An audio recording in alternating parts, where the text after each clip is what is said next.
تمامی دیکھنے اور سننے والوں کو السلام علیکم۔ حضور صلی اللہ علیہ وسلم کی پیدائش کے بعد سب سے پہلے حضور صلی اللہ علیہ وسلم نے ابو لہب کی لونڈی حضرت صوبیہ کا دودھ نوش فرمایا، پھر اپنی والدہ ماجدہ حضرت آمنہ رضی اللہ تعالیٰ عنہ کے دودھ سے سیراب ہوتے رہے، پھر حضرت حلیمہ سعدیہ رضی اللہ تعالیٰ عنہ آپ کو اپنے ساتھ لے گئی اور اپنے قبیلے میں رکھ کر آپ کو دودھ پلاتی رہی، اور انہی کے پاس آپ صلی اللہ علیہ وسلم کے دودھ پینے کا زمانہ گزرا۔ عرب کے لوگوں کی یہ عادت تھی کہ وہ اپنے بچوں کو دودھ پلانے کے لیے دیہاتوں میں بھیج دیا کرتے تھے، کیونکہ دیہات کی صاف ستھری آب و ہوا میں بچوں کی تندرستی اور جسمانی صحت بھی اچھی ہو جایا کرتی تھی، اور وہ خالص فصیح عربی زبان بھی سیکھ لیا کرتے تھے، کیونکہ شہر کی زبان باہر کے آدمیوں کے میل جول سے خالص اور فصیح و بلیغ زبان نہیں رہا کرتی تھی۔ حضرت حلیمہ رضی اللہ تعالیٰ عنہ کا بیان ہے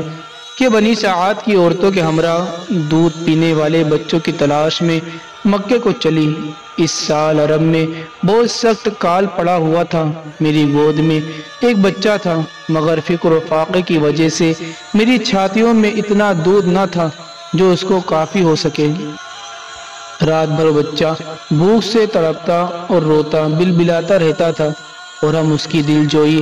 اور دلداری کے لیے تمام رات بیٹھ کر گزارتے تھے۔ ایک اٹھنی بھی ہمارے پاس تھی، مگر اس کے بھی دودھ نہ تھا۔ مکہ مکرمہ کے سفر میں جس خچر پر میں سوار تھی وہ بھی اس قدر کمزور تھا کہ قافلے والوں کے ساتھ نہ چل سکتا تھا۔ میرے ہمراہی بھی اس سے تنگ آ چکے تھے۔ بڑی بڑی مشقتوں سے یہ سفر طے ہوا۔ جب یہ قافلہ مکہ مکرمہ پہنچا تو جو عورت رسول اللہ صلی اللہ علیہ وسلم کو دیکھتی اور یہ سنتی کہ یہ یتیم ہیں تو کوئی عورت آپ کو لینے کے لیے تیار نہ ہوتی، کیونکہ بچے کے یتیم ہونے کے سبب سے زیادہ انعام و اکرام ملنے کی امید نہ ہوتی۔ ادھر حضرت حلیمہ سعدیہ رضی اللہ تعالیٰ عنہ کی قسمت کا ستارہ سریا سے زیادہ بلند اور چاند سے زیادہ روشن تھا۔ ان کے دودھ کی کمی ان کے لیے رحمت کی زیادتی کا باعث بن گئی، کیونکہ دودھ کی کمی کی دیکھ کر کسی نے ان کو اپنا بچہ دینا گوارا نہ کیا۔ حضرت حلیمہ سعدیہ رضی اللہ تعالیٰ عنہ نے اپنے شوہر حارث سے کہا، یہ تو اچھا نہیں معلوم ہوتا کہ میں خالی ہاتھ واپس چلے جاؤں، اس سے تو بہتر یہی ہے کہ میں اس یتیم ہی کو لے چلوں۔ شوہر نے اس کو منظور کر لیا، اور حضرت حلیمہ رضی اللہ تعالیٰ عنہ اس در یتیم کو لے کر آئیں، جس سے صرف حضرت حلیمہ رضی اللہ تعالیٰ عنہ اور حضرت آمنہ رضی اللہ تعالیٰ عنہ ہی کے گھر میں نہیں بلکہ کائنات کے مشرق و مغرب میں اجالا ہونے والا تھا۔ یہ خداوند قدوس کا فضل عظیم ہی تھا کہ حضرت حلیمہ رضی اللہ تعالیٰ عنہ کی سوئی ہوئی قسمت بیدار ہو گئی، اور سرور کائنات صلی اللہ علیہ وسلم ان کی آغوش میں آ گئے۔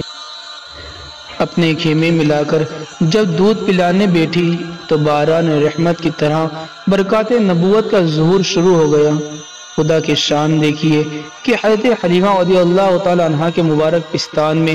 اس قدر دودھ اترا کہ رحمت عالم صلی اللہ علیہ وسلم نے بھی اور ان کے رضائی بھائی نے بھی خوب شکم سیر ہو کر دودھ پیا، اور دونوں آرام سے سو گئے۔ ادھر اٹھنی کو دیکھا تو اس کے تھن دودھ سے بھر گئے تھے۔ حضرت حلیمہ رضی اللہ تعالیٰ عنہ کے شوہر نے اس کا دودھ دھویا، اور میاں بیوی دونوں نے خوب سیر ہو کر دودھ پیا، اور دونوں شکم سیر ہو کر رات بھر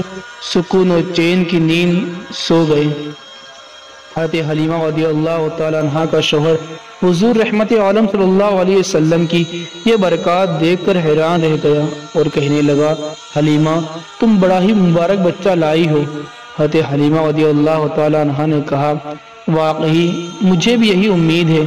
کہ نہایت ہی بابرکات بچہ ہے، اور خدا کی رحمت بن کر ہم کو ملا ہے، اور مجھے یہی توقع ہے کہ اب ہمارا گھر خیر و برکات سے بھر جائے گا۔ حضرت حلیمہ رضی اللہ تعالیٰ عنہ فرماتی ہیں کہ کہ اس کے بعد ہم رحمت عالم صلی اللہ علیہ وسلم کو اپنی گود میں لے کر مکہ مکرمہ سے اپنے گاؤں کی طرف روانہ ہوئے تو میرا وہی خچر اب اس قدر تیز چلنے لگا کہ کوئی سواری اس کے آگے نہ بڑھ سکی۔ قافلے کی عورتیں حیران ہو کر مجھ سے اے حلیمہ، کیا یہ وہی خچر ہے جس پر تم سوار ہو کر آئی تھی یا کوئی دوسرا تیز رفتار خچر تم نے خرید لیا ہے؟ ہم اپنے گھر پہنچے، وہاں سخت قحط پڑا ہوا تھا، تمام جانوروں کے تھن میں دودھ خشک ہو چکا تھا، لیکن میرے گھر میں قدم رکھتے ہی میری بکریوں کے تھن دودھ سے بھر گئے۔ اب روزانہ میری بکریاں جب چراہ گاہ سے گھر واپس آتی تو ان کے تھن دودھ سے بھرے ہوتے، حالانکہ پوری بستی میں اور کسی کو اپنے جانوروں کا ایک قطرہ دودھ نہیں ملتا تھا۔ میرے قبیلے والوں نے اپنے چرواہوں سے کہا کہ تم لوگ بھی اپنے جانوروں کو اسی جگہ چرایا کرو۔ حلیمہ رضی اللہ تعالیٰ عنہ کے جانور جہاں چرتے ہیں، چنانچہ سب لوگ اسی چراگاہ میں اپنے مویشی چرانے لگے جہاں میرے جانور میری بکریاں چرتی تھی، مگر یہاں تو چراگاہ اور جنگل کا کوئی عمل دخل ہی نہیں تھا۔ یہ تو رحمت عالم صلی اللہ علیہ وسلم کے برکات نبوت کا فیض تھا، جس کو میں اور میرے شوہر کے سوا میری قوم الغرض اس طرح ہر دم ہر قدم پر ہم برابر آپ صلی اللہ علیہ وسلم کی برکات کا مشاہدہ کرتے رہتے، یہاں تک کہ 2 سال پورے ہو گئے اور ہم نے آپ صلی اللہ علیہ وسلم کا دودھ چھڑا دیا۔ آپ صلی اللہ علیہ وسلم کی تندرستی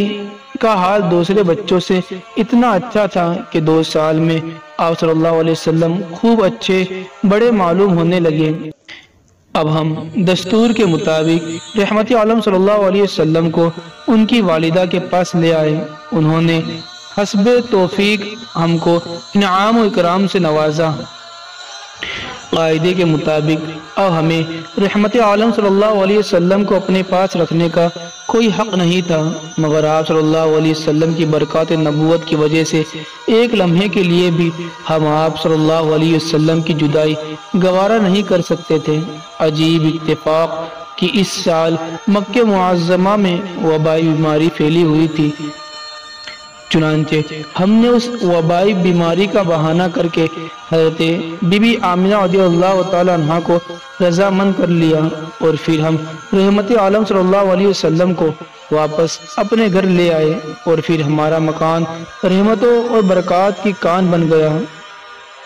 اور آپ ہمارے پاس نہایت ہی خوش و خرم ہو کر رہنے لگے۔ جب آپ صلی اللہ علیہ وسلم کچھ بڑے ہوئے تو گھر سے باہر نکلتے اور دوسرے لڑکوں کو کھیلتے ہوئے دیکھتے، مگر خود ہمیشہ ہر قسم کے کھیل کود سے علیحدہ رہتے۔ ایک روز مجھ سے کہنے لگے کہ اماں جان، میرے دوسرے بھائی بہن دن بھر نظر نہیں آتے، یہ لوگ ہمیشہ صبح کو اٹھ کر روزانہ کہاں چلے جاتے ہیں؟ میں نے کہا یہ لوگ بکریاں چرانے چلے جاتے ہیں۔ یہ سن کر آپ صلی اللہ علیہ وسلم نے فرمایا، میری پیاری ماں، مجھے بھی اپنے بھائی بہن کے ساتھ چراگاہ بھیج دیا کیجیے۔